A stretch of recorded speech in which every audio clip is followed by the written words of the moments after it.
Olá, seja bem-vindo ao programa MP com você, uma parceria do Ministério Público do Estado do Espírito Santo com a Assembleia Legislativa. Hoje estamos recebendo aqui, nos estúdios da TV Assembleia, a promotora de justiça, a doutora Moema Gilberti, ela que é da Promotoria de Justiça Criminal de Vila Velha. Seja muito bem-vinda, doutora. Obrigada, prazer estar aqui com vocês. E vamos falar sobre assédio. Você sabe o que é assédio? Esse é o assunto de hoje. Doutora, essa é a pergunta primeira. O que é assédio? Como é que a gente define assédio?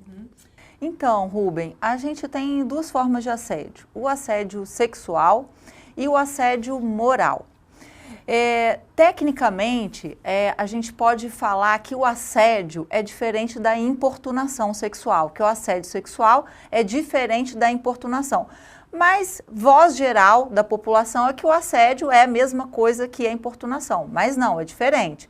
No Código Penal, assédio sexual é diferente de importunação sexual. E o assédio moral já é outra coisa. Mas é importante a gente dizer que o assédio, ele acontece dentro do ambiente de trabalho, diferente da importunação sexual, que acontece em qualquer lugar, aberto ou fechado. Como é que a gente pode definir assédio sexual, doutora? Vamos fazer por partes. Vamos fazer por partes, muita coisa, né, Rubem? Olha só, o Código Penal, artigo 216-A, foi modificado em 2001, né? Essa lei, ela trouxe essa inovação. O assédio sexual, ele acontece no ambiente de trabalho. O autor desse crime, ou seja, a pessoa que pratica esse ato, ele é superior hierárquico à vítima e ele constrange a vítima a fazer ou a permitir favores sexuais em troca de benefícios dentro do ambiente de trabalho ou, por exemplo, para a pessoa não ser demitida, para a pessoa não ser rebaixada, para a pessoa não receber uma determinada comissão, né? Basicamente é isso aí. Assédio moral, onde ele ocorre e o que seria assédio moral? O assédio moral, ele acontece dentro do ambiente de trabalho também. Então, é aquela fala do superior hierárquico, olha, se você está fazendo muito errado, assim como se fosse um bullying mesmo, dentro do ambiente de trabalho, relacionado à atividade laboral. E a importunação sexual, doutora, como que ela ocorre? Veja bem, a importunação sexual, ela acontece quando o autor do crime, ele constrange a pessoa, a vítima, a fazer algum ato libidinoso, tá certo? O ato libidinoso é passar a mão nos seios ou passar a mão nas nádegas, é a questão da ejaculação, o homem que ejacula dentro do coletivo. Então, são atos ligados à liberdade sexual. E é importante também, Rubem, esclarecer que o vértice desses crimes é o consentimento. Então, se a pessoa se a vítima faz um ato sexual ou permite que se faça ato libidinoso porque ela quer, de livre e espontânea vontade, ou a pessoa permite que se faça o ato libidinoso com vontade, ok, não tem problema nenhum. A questão é quando há constrangimento, ou seja, a vítima, ela se vê impelida, eu não tenho outra forma, eu preciso deixar, ou eu não tive outra hipótese e fez. Entendeu? Como é que o Ministério Público se encaixa nessa questão, doutora? Então, o Ministério Público, a gente atua de duas formas. A gente atua na prevenção, que aí são órgãos dentro do Ministério Público, membros e membras dentro do Ministério Público que trabalham com políticas públicas, que geralmente ocorrem através de campanhas educativas, seja em escola, seja junto a órgãos, por exemplo, como a Assembleia Legislativa, seja com empresas, e a gente trabalha também, o outro ponto, nas promotorias criminais, que aí se dá através da punição, que é quando o fato já aconteceu. Doutora, o assédio, a importunação sexual está no nosso dia a dia, isso a gente vê frequentemente. Agora, como é que a gente pode saber até onde vai uma cantada e aonde isso se torna um assédio? Ah, pois é. Isso é importante, porque hoje em Qual dia... Qual é o limite aí, né? Se é que existe um limite. Olha, tem limite. Muita gente me pergunta, né? Ah, então agora na balada, como é que a gente vai fazer? E aí vem o carnaval, vem as festas, as micaretas, vem as boates, né? Nem sei se tem boate ainda, não sei se... Não é, a boate é da minha época, né? Mas vamos lá, o limite é o consentimento. É o consentimento. Porque com relação à cantada. Porque, por exemplo, o rapaz ou a moça chega, né, em outro rapaz ou em outra moça e fala, nossa, como você está bonito hoje. E isso é um elogio, tá certo? Agora, tá num ambiente mais apertado e passa a mão nas nádegas, passa a mão nos seios ou em algum órgão genital, por exemplo, sem o consentimento, aí sim é importunação sexual. O não é não. O não é não sempre. Por quê?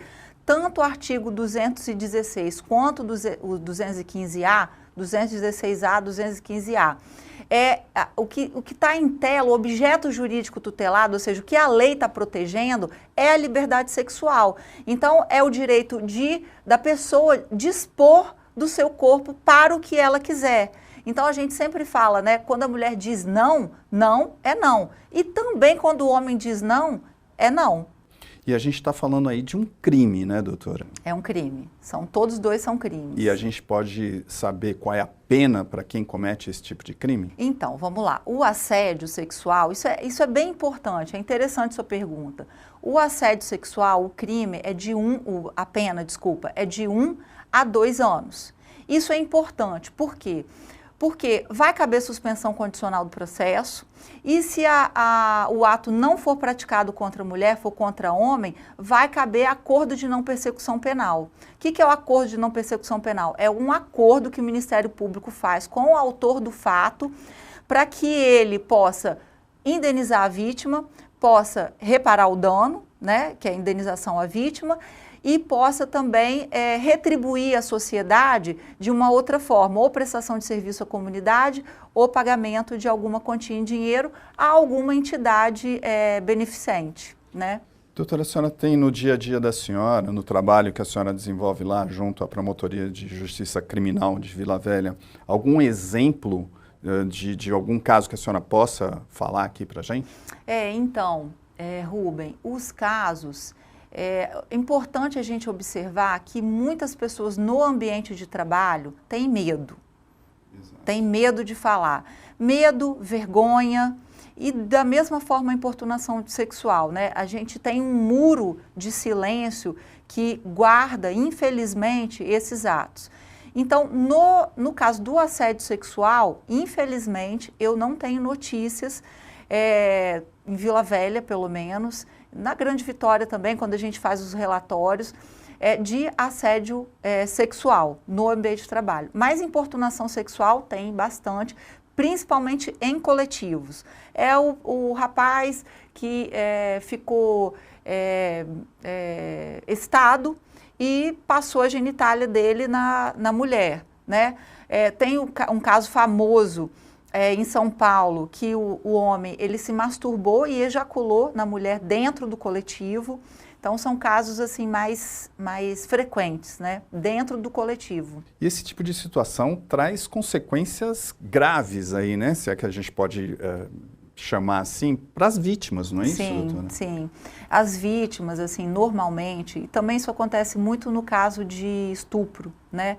As vítimas, elas são marcadas para o resto da vida delas, né? Eu tive um caso, por exemplo, de uma moça nova, ela devia ter 16 anos, estava num coletivo e aí viu que o homem estava passando a mão nela e ela estava com o namorado e ela ficou marcada. Na audiência, ela chorava, né? Então, assim, depressão, ansiedade, distúrbio do sono e até mesmo tentativas ou suicídio, infelizmente, Rubem. Doutora, de que forma a pessoa pode denunciar isso? É possível denunciar junto ao Ministério Público? Onde ela pode denunciar esse tipo de crime? É importante, Rubem, a questão da denúncia é importantíssimo, por quê? porque a gente vive um tempo de liberdades, mas a gente também vive um tempo de direitos. E o direito da mulher, assim como do homem, de se resguardar na sua integridade, da sua liberdade sexual, é importante. Então, é importante que a pessoa denuncie. Canais de denúncia, 180, número, né, de telefone 180, 181, no site do Ministério Público através da ouvidoria, e no nosso telefone o Ministério Público tem um WhatsApp ligado ao NEVID, que é o Núcleo de Enfrentamento à Violência da Mulher, um número que eu acho que vai aparecer aí embaixo, né, um número de celular. Já estamos colocando aqui os números todos aqui para quem quiser precisar denunciar, denuncie. Isso é um crime. Agora é importante também, Rubem, esclarecer que no caso da vítima ser menor de 14 anos, no caso da importunação sexual, esse crime ele muda e ele vai ser um estupro, artigo 217-A, um estupro de incapaz, onde a violência ela não é presumida, ela já a violência, ela já existe, né? Uma violência é uma presunção absoluta, vamos dizer assim. A violência, corrigindo, a violência é presumida e a presunção é absoluta. Doutora, vamos falar sobre isso no nosso próximo bloco. Nós vamos para um rápido intervalo e voltamos daqui a pouco com o MP com você. Hoje, entrevistando a promotora de justiça, a doutora Moema Gilberti, ela que é da Promotoria de Justiça Criminal de Vila Velha. Até daqui a pouco.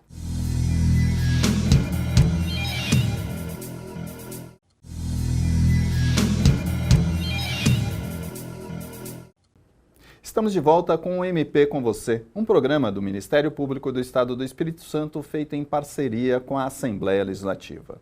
Hoje estamos recebendo aqui nos estúdios da TV Assembleia a promotora de justiça, a doutora Moema Gilberti, ela que é da Promotoria de Justiça Criminal de Vila Velha. Doutora, nós estávamos falando no bloco anterior sobre a questão de estupro de vulnerável.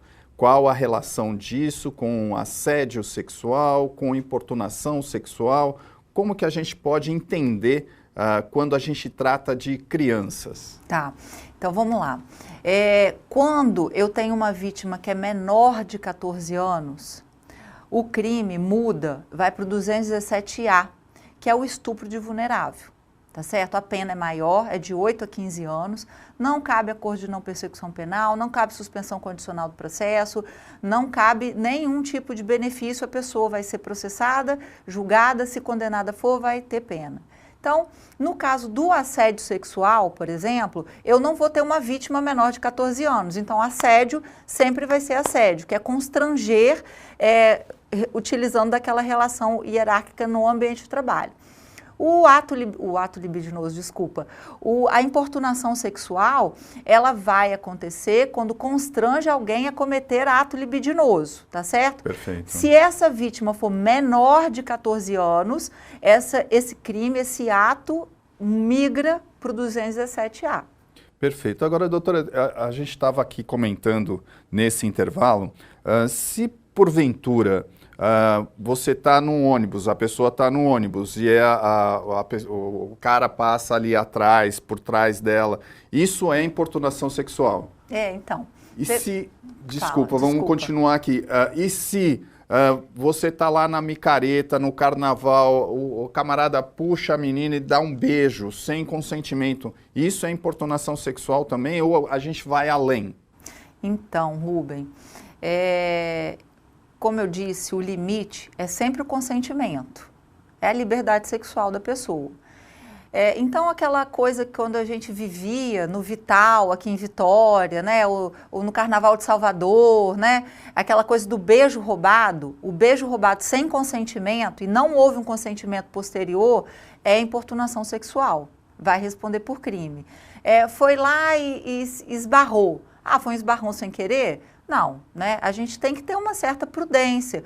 Por quê? Porque a própria cantada, ela faz o cortejo, né? Ele faz cortejo, coisa antiga, né? Mas ele faz parte dos relacionamentos amorosos. Então, a gente tem que ter um limite. Agora, chegou no ônibus, começou a se esfregar, né? Começou a passar a genitália. A pessoa não quer... ela já disse que não quer, ela já demonstrou que não quer, sim, é importunação sexual. Mas aí tem essa relação com o físico ou também pode ter uma relação verbal? Então, depende do verbal, depende muito do verbal. E vai depender um pouco também das decisões do STJ. Porque, por exemplo, chamar uma mulher de gostosa, ou quando acontecia muito, né, lá em casa, né, então depende muito, né, até agora eu não vi nenhuma decisão do STJ falando sobre isso. Agora, uma coisa que eu lembrei aqui agora, uma decisão recente do STJ, nesse ano, dizendo que o assédio sexual, ele também acontece nas escolas, pelo professor, pelo diretor. Já tinha decisões dizendo que não estava, mas decisões recentes dizem que sim. Então, o aluno ou a aluna que sofre algum constrangimento por parte do professor ou da professora, para aumento de nota, para não ficar reprovado, para não ser posto fora de sala de aula, ou qualquer outro benefício, para ser monitor e cobra favores sexuais, ele está cometendo crime de assédio sexual. E doutor, e por falar aí de decisões recentes, nós tivemos sancionada aí uma lei em abril desse ano, a Lei 14.540, que instituiu o Programa de Prevenção e Enfrentamento ao Assédio Sexual e à Violência Sexual e aos demais crimes contra a dignidade sexual. O que é essa lei exatamente? Do que trata ela? E o que muda na relação desses crimes que a gente vem comentando? Tá. Essa lei, ela vem na toada da administração privada, das empresas privadas, né? A Organização Internacional do Trabalho, ela já preconiza a necessidade de se proteger os trabalhadores contra esse tipo de atitude. E na administração pública no Brasil, a gente não tinha essa proteção. Então, a lei, ela fala o seguinte, olha, nós precisamos prevenir, nós precisamos criar ouvidoria e nós precisamos punir. Então, ela traz diversas diretrizes, criações de ouvidorias, por exemplo, criações de processos, procedimentos para a punição dessas pessoas. E o que muda? O que muda, eu acho, é a questão de como a administração pública vai ver esses atos dentro da sua estrutura, que é muito importante, porque o que acontece? A administração pública ela está diretamente ligada ao Estado, e Estado é poder. Então, a vítima, ela tem medo do superior hierárquico dela, porque na cabeça dela, no imaginário dela, pode fazer algum mal efetivo, né? Porque, assim, a gente pensa administração pública, a gente lembra logo de prisão, né? A gente lembra logo de prisão. As pessoas no imaginário delas. Então, eu acho, assim, do meu ponto de vista, a lei ela traz mais seriedade à administração pública. Fazendo essa diferenciação aí com a iniciativa privada. A senhora acredita que na iniciativa privada, ou para quem está na iniciativa privada, é mais difícil sofrer esse tipo de constrangimento? Rubem, olha só, eu não sei se difícil, mas a iniciativa privada, as grandes empresas, elas trabalham com compliance, nas pequenas empresas, embora não tenham compliance, tem a proteção da Justiça do Trabalho, que é extremamente efetiva, o Ministério Público do Trabalho, que também é efetivo, e a proteção dos sindicatos. Então, ela tem uma tríplice proteção. Na administração pública, essa proteção, ela não existia, muito embora os servidores públicos, os membros e membras do Ministério Público, os magistrados e magistradas tenham as suas associações. Mas essa proteção específica, ela não existia dentro da administração pública. Então, assim, em linhas gerais, a gente pode entender que a lei, ela trouxe um sistema de compliance para a administração pública, que é muito interessante, né? É uma modernização da administração pública. E, doutora, acho que a gente precisa marcar bem aí que também essa relação de assédio não acontece só com mulheres, não é isso? Não, então a vítima, é interessante isso, porque quando houve alteração, a inclusão do artigo 216 e 215A, 216A, 215A, a lei coloca alguém, constranger alguém. Então, alguém, tanto homem quanto mulher, menino e menina. É interessante isso. E, doutora, dentro desse conceito, né, uma pesquisa aí recente do Fórum Brasileiro de Segurança Pública demonstrou que quase 50% das mulheres brasileiras sofreram algum tipo de assédio em 2022. Né? Observando esses dados, doutora, o que a gente pode fazer para diminuir esse índice e o próprio Ministério Público, qual contribuição que ele pode dar para tentar minimizar esse problema? Eu acho que, Rubem, o ponto mais importante é a prevenção através de políticas públicas de educação.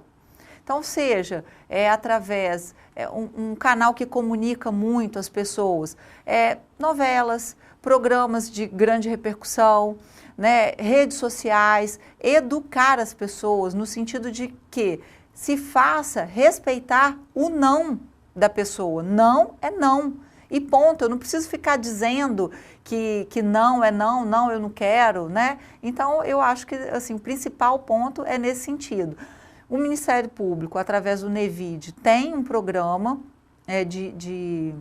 de educação, principalmente quando o NEVID ele é solicitado aí às escolas, por exemplo, ele traz esse papel. Quando vai, por exemplo, a Guarda Municipal ou a Polícia Militar, a gente traz também esse tipo de trabalho, né?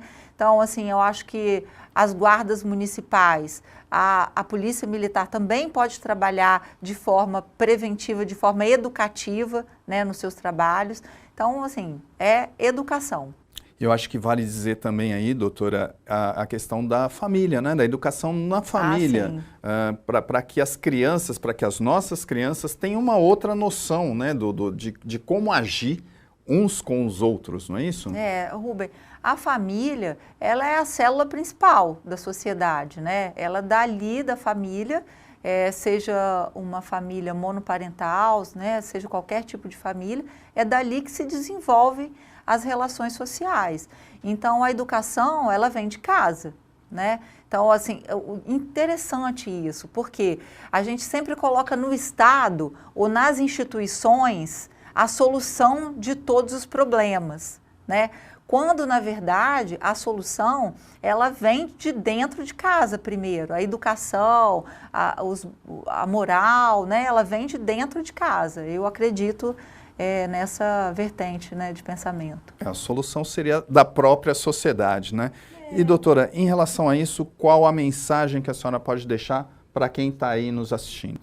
Olha, a mensagem que eu deixo é: mulheres e homens, se respeitem, aprendam seus limites, digam não e respeitem o não que vocês digam. É isso. Muito bom, doutora. Eu gostaria de já agradecer a senhora. Infelizmente, nosso tempo está acabando. E lembrando que as pessoas podem denunciar, não é isso, doutora? Vamos reforçar esse aviso. Sim, as pessoas podem reforçar. As pessoas precisam perder o medo, perder a vergonha, parar de achar que isso só acontece consigo próprio. Isso acontece com muitas pessoas, todo dia, toda hora. E os canais de denúncia vão aparecer, né, telefone 180, 181, site do Ministério Público, nosso WhatsApp, que deve estar aparecendo. O 127 está aqui também, que é da nossa ouvidoria do Ministério Público do Estado do Espírito Santo. Isso aí.